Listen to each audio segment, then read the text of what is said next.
Christmas అనగానే చాలా మందికి చాలా విషయాలు గుర్తొస్తూ ఉంటాయి. కొంతమందికి క్రిస్మస్ అంటే ట్రీ, స్టార్, లైట్స్, డెకరేషన్ తప్ప ఇంకేం గుర్తురాదు. మరి కొంతమందికి క్రిస్మస్ అంటే కొత్త బట్టలు మాత్రమే గుర్తొస్తాయి. క్రిస్మస్ ఆఫర్లు, కొత్త బట్టలు అంతవరకే కదండి.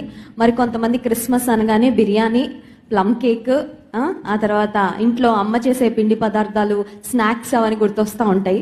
ఇంకొంతమందికి క్రిస్మస్ అంటే ఫ్రెండ్స్తో ఎంజాయ్ చేయడము, ఫెస్టివల్ కాబట్టి it's all about having a great time with family and friends అనుకుంటారండి. కానీ క్రిస్మస్ అనే మాట క్రిస్టోస్ మాసే అనే 2 పదాల నుండి క్రిస్మస్ అనే మాట వచ్చింది. క్రిస్టోస్ అంటే క్రీస్తు, మాసే మాస్ అనే మాటకు అర్థము ఆరాధన.